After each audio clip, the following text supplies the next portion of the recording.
یہ 7ویں مہینے کا نام ہے اور رسول گرامی وقار صلی اللہ تعالی علیہ وسلم نے ماہ رجب کے حوالے سے فرمایا کہ رجب اللہ کا مہینہ ہے، شعبان میرا مہینہ ہے اور رمضان میرے امتیوں کا مہینہ ہے۔ آقا کریم صلی اللہ تعالی علیہ وسلم ماہ رجب کا چاند دیکھ کر دعا کرتے، اللہم بارک لنا فی رجب و شعبان و بلغنا رمضان۔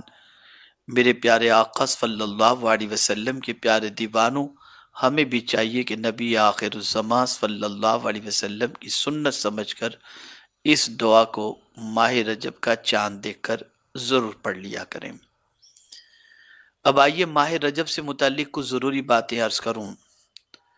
آقا کریم صلی اللہ علیہ وسلم نے جب رجب کے حوالے سے فرمایا کہ یہ اللہ کا مہینہ ہے تو آقا کریم صلی اللہ علیہ وسلم سے عرض کیا گیا رجب کے اللہ کے مہینہ ہونے سے کیا مراد ہے؟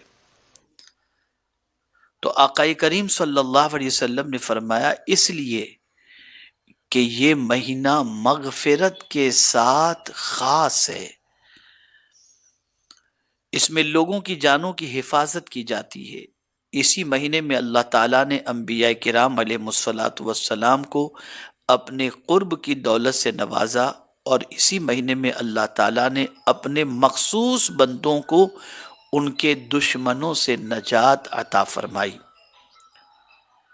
آقا کریم صلی اللہ تعالی علیہ وسلم ماہ رجب کی فضیلت سے متعلق ارشاد فرماتے ہیں، رجب کی فضیلت باقی مہینوں پر ایسی ہے جیسے محمد مصطفیٰ صلی اللہ علیہ وسلم کی باقی انبیاء کرام علیہ الصلوۃ والسلام پر ہے۔ بے شک رجب عظمت والا مہینہ ہے، اس میں نیکیوں کا ثواب دگنا کر دیا جاتا ہے۔ جو شخص رجب کے ایک دن کا روزہ رکھے گا، اللہ تعالیٰ اسے سال بھر کے روزے رکھنے کا ثواب عطا فرمائے گا۔ میرے پیارے آقا صلی اللہ تعالی علیہ وسلم کے پیارے دیوانوں، اس ماہ مبارک کا نام رجب کیوں رکھا گیا؟ اس کی وجہ تسمیہ کیا ہے؟ تو آپ سنیں، رجب ترجیب سے ماخوذ ہے جس کے معنی ہے تعظیم کرنا۔ اہل عرب اس مہینے کو اللہ کا مہینہ جانتے تھے اور اس کی تعظیم کرتے تھے، اس لیے اس کا نام رجب رکھا گیا۔ ماہ رجب کے کچھ اہم واقعات ہیں۔ اسی مہینے کی پہلی تاریخ کو حضرت نوح علیہ السلام کشتی پر سوار ہوئے تھے اور کشتی کا آغاز ہوا تھا۔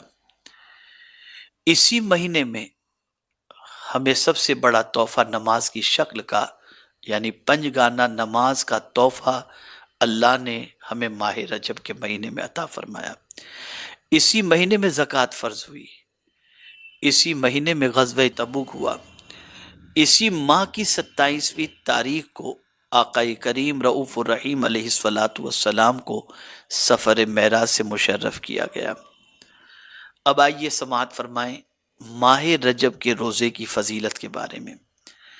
رسول گرامی وقار صلی اللہ علیہ وسلم نے ارشاد فرمایا، جس نے ماہ رجب کا روزہ رکھا اس کے لیے اللہ تبارک و تعالی 3 چیزیں اپنے ذمہ کرم پر لے لیا ہے۔